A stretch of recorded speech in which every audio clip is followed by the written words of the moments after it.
মিডিয়াতে এই ধরনের লোকজনকে এনে মেইন স্ট্রিম করা এবং এই যে বারবার করে মানুষকে, আপনি দেখেন স্টার নিউজের যারা আপনার টিআরপি কে দেখেন, তারা দেখেন যে কমেন্টগুলো চেক করেন যে এই ধরনের লোকজনকে আপনি করবেন আপনার কাছে অনেক ডকুমেন্ট আছে, আপনি একটু পরপর দেখাতে চাইতেছেন।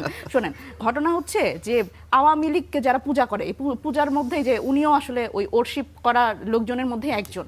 আওয়ামী লীগ শুধুমাত্র, আমি বলতেছি আপনি ডোন্ট ইন্টারাপ্ট, এইটুকু শিষ্টাচার অন্তত আপনি শিখেন, আপনি তো সাংবাদিক মানুষ। শোনেন, আপনি আপনার সঙ্গে কোনো কথা বলি না, ডোন্ট ইন্টারাপ্ট, এইটুকু শিষ্টাচার আপনার থেকে আশা করা উচিত। কি রে ভাই, আপনার তো সমস্যা আছে। শোনেন, আপনি চুপ থাকেন। ঘটনা হচ্ছে যে আওয়ামী লীগকে তো শুধু এমনি দেখলে হবে না, আওয়ামী লীগ তো বাংলাদেশের সার্বভৌমত্বের জন্য হুমকি।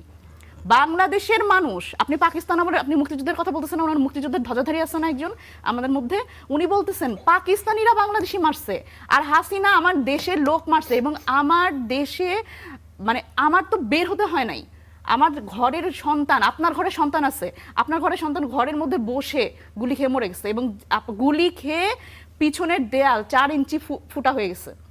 আপনার বুঝতে হবে হাসিনা কিভাবে হেলিকপ্টার থেকে গুলি করে মানুষ মারছে। হেলিকপ্টার থেকে আমাদের যে আন্দোলনকারী আছে, সেই আন্দোলনকারীদের গরম পানি ঢেলে দিছে উপর থেকে। এগুলো তো বুঝতে হবে। উনি তো তখন ছিল না, উনি তো ছিল আসলে ওই যারা আসলে তোষণকারী তাদের পক্ষে। উনি তো এগুলো জানবেন না, উনি দেখবেন না। এখন উনি মানে খুবই হাস্যকর ব্যাপার হচ্ছে, উনি এইখানে আসে যে এই গণ অভ্যুত্থান হয়েছে কি হয় না, এইটাই হচ্ছে, এটা নাকি ডিপ স্টেটের প্ল্যান। মানে এর থেকে হাস্যকর পৃথিবীতে আমি আর আসলে কোনো কথা শুনি নাই।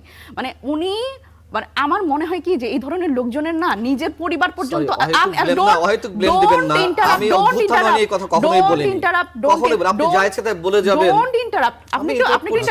আমার কথাটা বলতে দেন।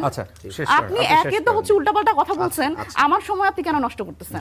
প্রথমত হচ্ছে যে উনি যেভাবে করে সবকিছু ডিপ স্টেটের প্ল্যান বলতেছেন, উনি আমি জানি না যে উনার সন্তানরা আসলে কোথায় আছেন। উনার সন্তান বা উনার পরিবারে একজন যদি গুলি খেয়ে মরতো এই গণ অভ্যুত্থানে, উনি বুঝতেন। উনার কাফরুলে যেই মেহেরুন্নেসা তানহা, তার বাবার সাথে ওনার দেখা করা দরকার। মেহেরুন্নেসা তানহা 5 আগস্ট সে এই গণভবনে গেছে, গণভবন থেকে ঘুরে আসছে, ঘুরে এসে তার বাসায় ঢুকছে, ঢোকার পরে সে বারান্দায় গেছে, বারান্দায় সে গুলিবিদ্ধ হয়েছে 5 আগস্ট।